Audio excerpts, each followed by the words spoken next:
In this video, I'm going to be talking about the one thing that you're definitely going to want to make sure that you know and understand and have mastered on your guitar if you want to be able to play the blues.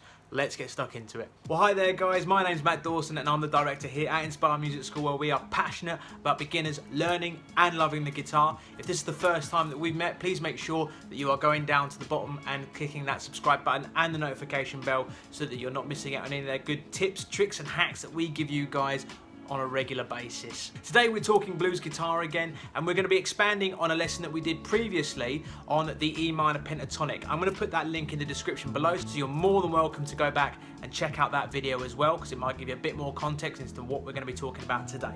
Now, specifically what we're going to be looking at today is something called the blues scale. The blues scale is, as you would guess, a scale specifically designed for blues music, and it's used in riffing, it's used in solos, it's used all over the place, and it's really a cornerstone marker for our blues sound that we want to be able to master. If, like many, you're out there and you're learning the guitar and you're learning blues and you're struggling to get it down under your fingers, please hit that like button and let us know what you're working on in the comments section, because you would be surprised at how many people struggle with the same thing. Okay, so like we've mentioned before, we're looking at something called a blues scale. Now previously, in the previous videos, what we've done is we've looked at what's called pentatonic scales. Now pentatonic scales are very, very similar to our blues scale, but what we've got is we've got an extra note thrown in for good measure, which is going to give us our really kind of bluesy sound that we want to be able to get when we're playing leads. So it's going to sound a bit like this.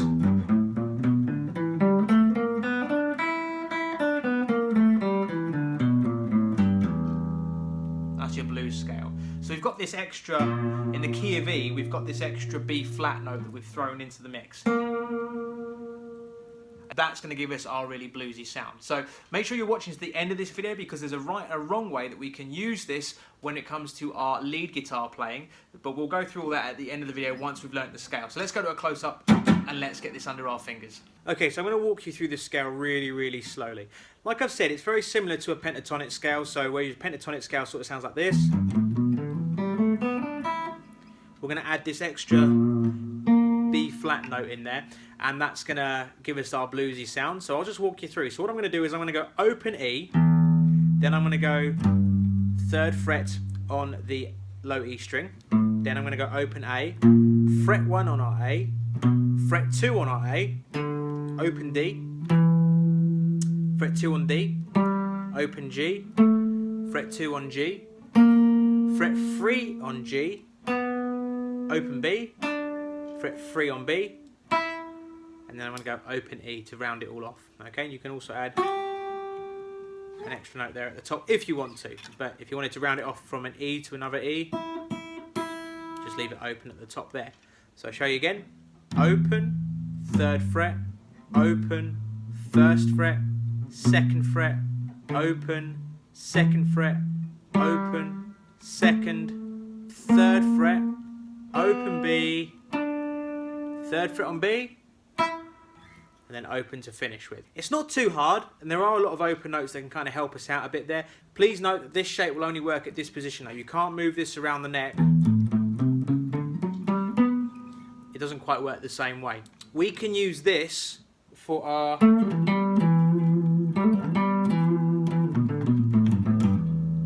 soloing all over the place when it comes to soloing a blues in the key of E.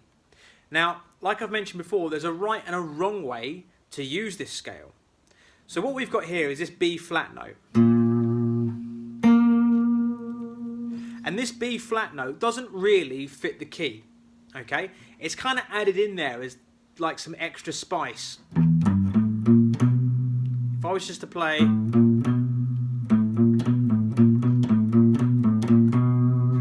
kind of has a bit of a sinister sound to it.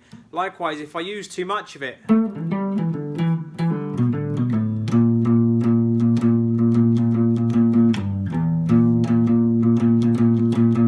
it doesn't quite work with the rest of the scale. So I often think of these bluesy notes, these extra notes that are thrown in our blues scale, as like seasoning. Think of it like salt, okay? A little bit of salt on your food's quite nice. Too much destroys the whole meal. So when I'm using this, I want to use light dustings of it over my solo. So if I'm playing around, I'm kind of passing by it very, very quickly. And we would often refer to this as something called a passing tone, which which means that we want to pass it quite quickly, okay?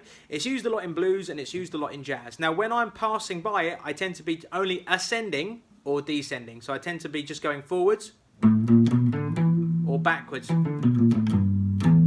okay? What I don't want to be doing is mixing it up too much. Same with up here.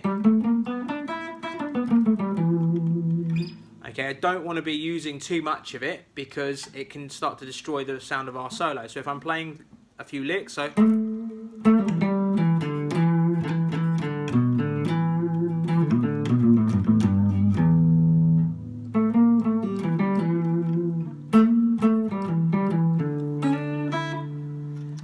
I'm kind of using it, but I'm using it kind of responsibly. So I'm not using it too much so that it destroys the sound of our blues solo, okay? So that's something that you really, really want to make sure that you're grasping and you're really understanding. Show you again the whole scale. So I'm going open, 3rd fret, next string, open, 1, 2, open, 2, open, 2, 3, open, 3, open. Again, when it comes to learning scales, you want to learn them well. The better you learn your scales, the better you can improvise with them when it comes to playing around with lead guitar and jamming with backing tracks and with friends and things like that. Well, we hope you found that useful today. Please make sure you're hitting that like and the subscribe button and hitting that notification bell so that you're notified when we release a new video. And if you found this video useful, please feel free to check out some of the other videos that are popping up around the screen. And until next time, guys, I'll see you later. Have a good one.